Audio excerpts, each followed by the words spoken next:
आपकी स्क्रीन पर यह हैं राज्यसभा से भाजपा के सांसद रवनीत बिट्टू। राहुल गांधी ने इन्हें गद्दार कहा। क्यों? क्योंकि रवनीत बिट्टू 2024 तक कांग्रेस में थे। रवनीत बिट्टू कांग्रेस के शहीद मुख्यमंत्री बेअंत सिंह के ग्रैंडसन थे और 2024 में रहस्यमय तरीके से बीजेपी में चले गए। राहुल गांधी उनसे मिले और उन्हें गद्दार बताया। अब भाजपा इस पर बवाल कर रही है कि सिखों का अपमान हुआ। जैसे मैंने कहा ना, भारतीय जनता पार्टी का दिमाग धर्म के नाम पर सिर्फ बवाल करना, नफरतें पैदा करना और उसके अलावा कुछ नहीं।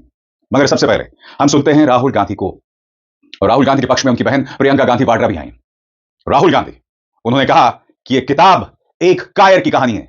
आज उन्होंने दुनिया के सामने वो किताब पेश की जो बकौल राहुल गांधी विदेशों में मौजूद है। क्योंकि अब तक ओम बिरला, अमित शाह, राजनाथ सिंह क्या कह रहे थे कि यह किताब तो छपी ही नहीं है।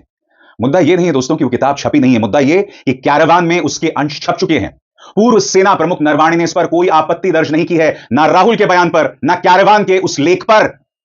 देखिए राहुल गांधी किस तरह से प्रहार कर रहे हैं, और यह कहा जा सकता है कि प्रधानमंत्री नरेंद्र मोदी पर अब तक का सबसे गंभीर प्रहार है। I don't think PM will have the guts to come to the Lok Sabha today because if he comes, I'm going to give him this book. Every youngster in India should see that this book exists. Narayan ji की किताब है, इसमें उन्होंने पूरा account लिखा है, लद्दाख का जो अकाउंट था, और मुझे कहा गया है कि मैं इस बुक को कोट नहीं कर सकता हूं, बट यहाँ पे पूरा लिखा है। मेन लाइन है जो प्रधानमंत्री ने कही, जो उचित समझो वो करो। जब chief of army staff general Naravane ने राजनाथ सिंह जी को फोन किया और कहा कि देखिए कैलाश रिज पर चाइनीज टैंक्स आ गए हैं हमारी टेरिटरी, हमें क्या करना है, पहले राजनाथ सिंह जी ने उनको रिप्लाई नहीं दिया। उन्होंने जयशंकर जी से पूछा, एनएसए से पूछा, राजनाथ सिंह जी से पूछा, कोई रिप्लाई नहीं आया। फिर उन्होंने राजनाथ सिंह जी को फोन किया। राजनाथ सिंह जी ने कहा कि मैं टॉप से पूछता हूं। स्टैंडिंग ऑर्डर था टॉप का कि अगर चाइनीज फोर्सेज अंदर आएंगी तो उनपे बिना हमारे पूछे फायर नहीं करना। नरवणे जी और हमारी जो आर्मी थी वो उन टैंक्स पर फायर करना चाहती थी क्योंकि वो टैंक्स हमारी टेरिटरी में आ गए। नरेंद्र मोदी जी ने मैसेज दिया कि देखिए जो उचित समझो वो करो। मतलब नरेंद्र मोदी जी ने अपनी जिम्मेदारी पूरी नहीं की। उन्होंने आर्मी चीफ से कहा कि देखो भैया आपको जो करना है करो, मेरी बस की नहीं। नरवणे जी ने साफ लिखा है इसमें, आई फेल्ट रियली अलोन, मैं बिल्कुल अकेला था, I was abandoned by the entire establishment. This is what they are scared. So if PM comes, I will go physically and handle this book.